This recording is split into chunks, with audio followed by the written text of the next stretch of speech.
बिस्मिल्लाहिर्रहमानिर्रहीम। आग लगी तो घास और तेल ने वहां दोज़ख का मंजर बना दिया। सोडानियों के घोड़े अपने प्यादा सिपाहियों को रौंदने लगे। सिपाहियों के लिए आग से निकलना नामुमकिन हो गया। चीखों ने आसमान का जिगर चाक कर दिया। इस कदर आग से रात को दिन बना दिया। सुल्तान अय्यूबी की मुट्ठी भर फौज ने आग में जलती सोडानियों की फौज को घेरे में ले लिया। जो आग से बचकर निकलता था वो तीरों का निशाना बन जाता था। जो फौज बच गई वो भाग निकली।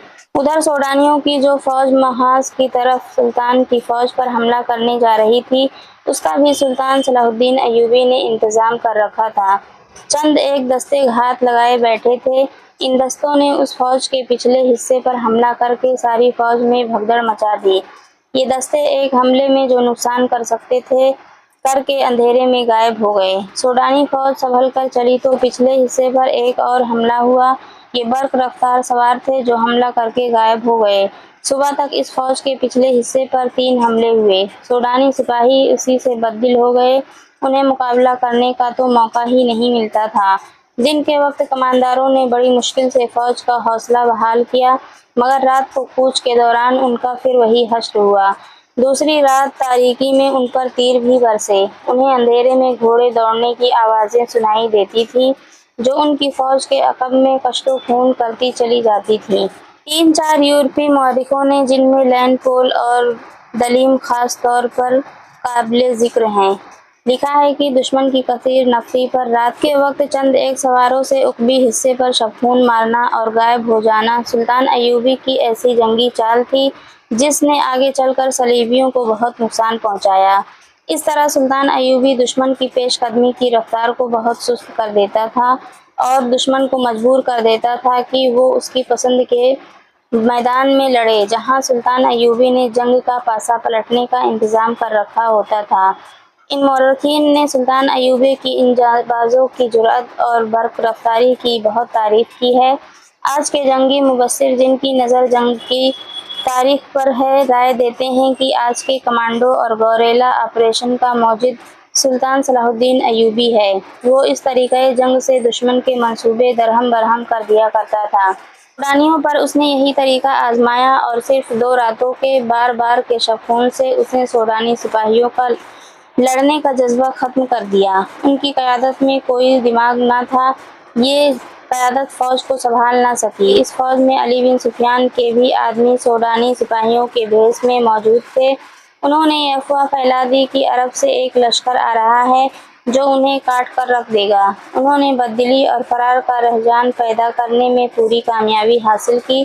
फ़ौज गैर मुनज़्ज़म होकर बिखर गई। नील के किनारे इस फ़ौज का जो हश्र हुआ वो इबरतनाक था। ये अफवाह गलत साबित न हुई कि अरब से फ़ौज आ रही है। नूरुद्दीन ज़ंगी की फ़ौज आ गई, जिसकी नफरी बहुत ज़्यादा नहीं थी। बाज़ मौरखीन ने 2000 सवार और 2 प्यादा लिखी है। बाज़ के एदाद-ओ-शुमार उससे कुछ ज़्यादा हैं। ताहम ये सलाहुद्दीन अय्यूबी को सहारा मिल गया और उसने फ़ौरन इस कमक की क़यादत संभाल ली। इस कैफियत में जबकि सोडानियों का 50,000 लश्कर सुल्तान अय्यूबी की आग के फंदे में और उधर सहरा में शबखूनों की वजह से बदनज़मी का शिकार हो गया था, ये थोड़ी सी कमक भी काफ़ी थी। सुल्तान अय्यूबी इस कमक से और अपनी फ़ौज से सोडानियों का कत्ले आम कर सकता था, लेकिन उसने डिप्लोमेसी से काम लिया। सोडानी कमान के कमांडरों को पकड़ा और उन्हें ज़हन नशीन कराया कि उनके लिए तबाही के सिवा कुछ नहीं रहा, लेकिन वो उन्हें तबाह नहीं करेगा। कमांडरों ने अपना हश्र देख लिया था। वो अब सुल्तान के अताब और सज़ा से ख़ाइफ थे, लेकिन सुल्तान ने उन्हें बख्श दिया और सज़ा देने के बजाय सोडानियों की बची खुची फ़ौज को सिपाहियों से काश्तकारों में बदल दिया। उन्हें ज़मीनें दी और खेती बाड़ी में उन्हें सरकारी तौर पर मदद दी और फिर उन्हें ये इजाज़त भी दे दी कि उनमें से जो लोग फ़ौज में भर्ती होना चाहते हैं हो सकते हैं।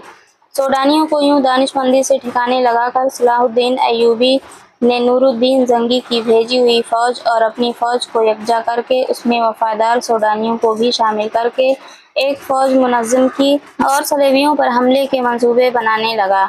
उसने अली बिन सुफियान से कहा कि वो अपने जासूसों और शबखून मारने वाले जांबाजों के दस्ते फ़ौरन तैयार करे।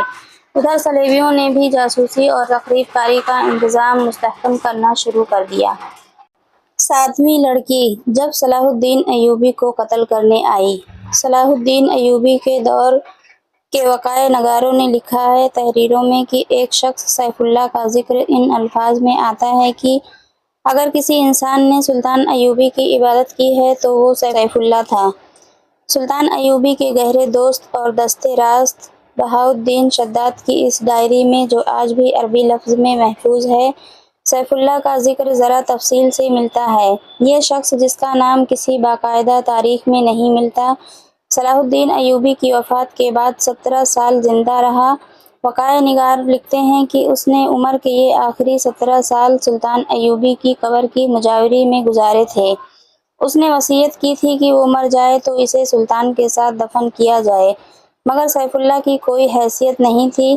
وہ ایک گمنام انسان تھا جسے عام قبرستان میں دفن کیا گیا، اور وہ وقت جلدی ہی آ گیا کہ اس قبرستان پر انسانوں نے بستی آباد کر لی اور قبرستان کا نام و نشان مٹا ڈالا۔ تاریخی لحاظ سے سیف اللہ کی اہمیت یہ تھی کہ وہ سمندر پار سے صلاح الدین ایوبی کو قتل کرنے آیا تھا۔ اس وقت اس کا نام میگنا ماریوس تھا۔ اس نے اسلام کا صرف نام سنا تھا، اسے کچھ علم نہیں تھا کہ اسلام کیسا مذہب ہے۔ صلیبیوں کے پروپیگنڈوں کے مطابق اسے یقین تھا کہ اسلام ایک ناقابل نفرت مذہب ہے اور مسلمان ایک قابل نفرت فرقہ ہے جو عورتوں کا شیدائی اور انسانی گوشت کھانے کا عادی ہے۔ لہٰذا میگنا ماریوس جب کبھی مسلمان کا لفظ سنتا تھا تو وہ نفرت سے تھوک دیا کرتا تھا۔ وہ بے مثال جرأت کا مظاہرہ کرتے ہوئے جب صلاح الدین ایوبی تک پہنچا تو میگنا ماریوس قتل ہو گیا اور اس کے مردہ وجود سے سیف اللہ نے جنم لیا۔ تاریخ میں ایسے حکمرانوں کی کمی نہیں جنہیں قتل کیا گیا یا جن پر قاتلانہ حملے ہوئے، لیکن سلطان صلاح الدین ایوبی تاریخ کی ان معدود چند شخصیتوں میں سے ہے جسے قتل کرنے کی کوششیں دشمنوں نے بھی کی اور اپنوں نے بھی، بلکہ اپنوں نے اسے قتل کرنے کی غیروں سے زیادہ سازشیں کی۔ یہ امر افسوسناک ہے کہ سلطان ایوبی کی داستان ایمان افروز کے ساتھ ساتھ ایمان فروشوں کی کہانی بھی چلتی ہے۔ اسی لیے صلاح الدین ایوبی نے بارہا کہا تھا، تاریخ اسلام وہ وقت جلدی دیکھے گی جب مسلمان رہیں گے تو مسلمان ہی، لیکن اپنا ایمان بیچ ڈالیں گے اور صلیبی ان پر حکومت کریں گے۔ آج ہم وہ وقت دیکھ رہے ہیں۔ سیف اللہ کی کہانی اس وقت سے شروع ہوتی ہے جب سلطان ایوبی نے صلیبیوں کا متحدہ بیڑا بحر روم میں نذر آتش کیا تھا۔ ان کے کچھ بحری جہاز بچ کر نکل گئے تھے۔ سلطان ایوبی بحر روم کے ساحل پر اپنی فوج کے ساتھ موجود رہا اور سمندر میں سے زندہ نکلنے والے صلیبیوں کو گرفتار کرتا رہا۔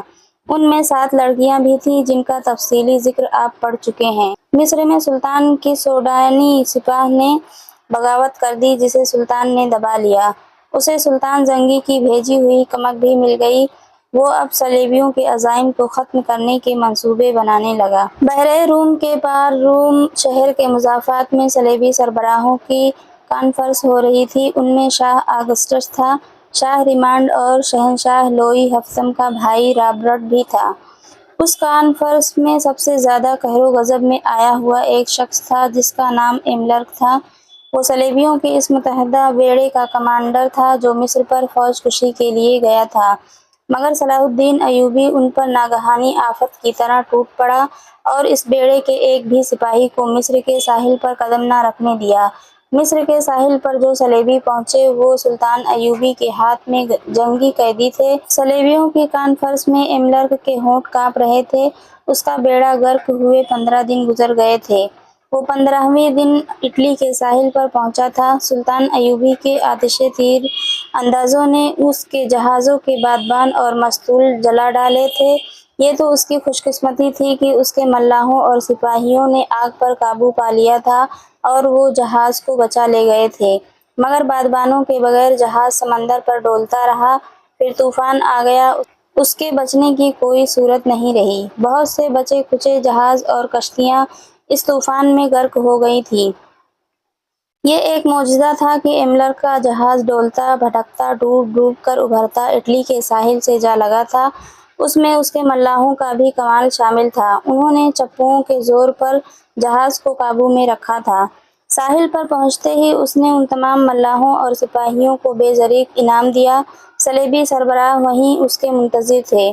وہ اس پر غور کرنا چاہتے تھے کہ انہیں धोखा किसने दिया है? जाहिर है कि शक सूडानी सालार नाजी पर ही हो सकता था। इसी के खत के मुताबिक उन्होंने हमले के लिए बेड़ा रवाना किया था, मगर उनके साथ नाजी का तहरीरी राब्ता पहले भी मौजूद था।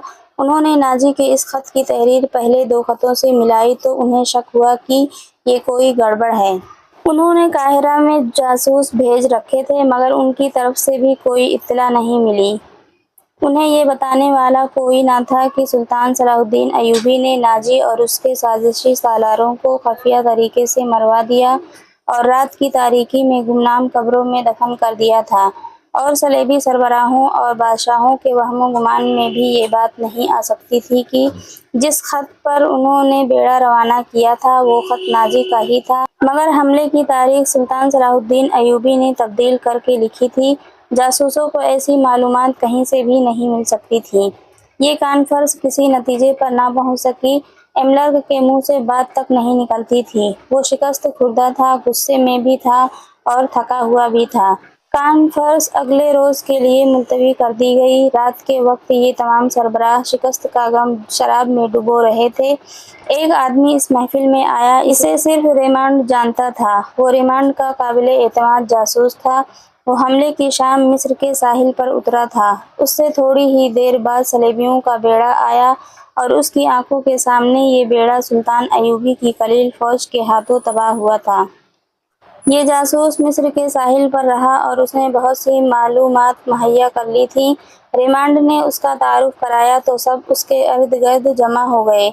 इस जासूस को मालूम था कि सलेबी सरबराहों ने सुल्तान अय्यूबी को कत्ल कराने के लिए राबिन नाम का एक माहिर जासूस समंदर पार भेजा था और उसकी मदद के लिए 5 आदमी और 7 जवान और खूबसूरत लड़कियां भेजी गई थी। इस जासूस ने बताया कि राबिन जख्मियों के साथ जख्मी होने का बहाना करके सलाहुद्दीन अय्यूबी के कैंप में पहुंच गया था। उसके 5 आदमी ताजिरों के भेष में थे। उनमें क्रिस्टोफर नाम के एक आदमी ने अय्यूबी पर तीर चलाया, मगर तीर खता गया। 5 आदमी पकड़े गए और 7 लड़कियां भी पकड़ी गईं। उन्होंने कहानी तो अच्छी घड़ ली थी। सुल्तान अय्यूबी ने लड़कियों को पनाह में ले लिया और 5 आदमियों को छोड़ दिया था, मगर अय्यूबी का एक माहिर सुरागर सा जिसका नाम अली बिन सुफियान है अचानक आ गया। उसने सबको गिरफ्तार कर लिया और 5 में से एक आदमी को सबके सामने कत्ल करा के दूसरों से अकबाले जुर्म करवा लिया। जासूस ने कहा, मैंने अपने मुतालिक बताया था कि मैं डॉक्टर हूँ, इसलिए सुल्तान ने मुझे जख्मियों की मरहम पट्टी की ड्यूटी दे दी। वहीं मुझे ये इत्तला मिली कि सूडानियों ने बगावत की थी जो दबा ली गई है और सूडानी अफसरों और लीडरों को अय्यूबी ने गिरफ्तार कर लिया है। राबिन 4 आदमी और 6 लड़कियां अय्यूबी की कैद में हैं, लेकिन अभी तक साहिल पर हैं। 7वीं लड़की जो सबसे ज्यादा होशियार है लापता है। उसका नाम मुबीना अरतलास है। मुबी कहलाती है। अय्यूबी भी कैंप में नहीं है और इसका सुरागर शाह अली बिन सुफियान भी वहाँ नहीं है। मैं बड़ी मुश्किल से निकल कर आया हूँ। बड़ी ज़्यादा उजरत पर तेज़ रफ्तार कश्ती मिल गई थी। मैं ये खबर देने आया हूँ कि राबिन, उसके आदमी और लड़कियाँ मौत के खतरे में हैं। मर्दों का हमें फिक्र नहीं करना चाहिए, लड़कियों को बचाना लाजमी है। आप जानते हैं कि सब जवान हैं और चुनी हुई खूबसूरत हैं। मुसलमान उनका जो हाल कर रहे होंगे उसका तसव्वुर आप कर सकते हैं। हमें ये कुर्बानी देनी पड़ेगी। शाह अगस्टस ने कहा, अगर मुझे यकीन दिला दिया जाए कि लड़कियों को जान से मार दिया जाएगा तो मैं ये कुर्बानी देने के लिए तैयार हूँ। रेमांड ने कहा, मगर ऐसा नहीं होगा। मुसलमान उनके साथ वहशियों का सलूक कर रहे होंगे। लड़कियां हम पर लानत भेज रही होंगी। मैं उन्हें बचाने की कोशिश करूंगा।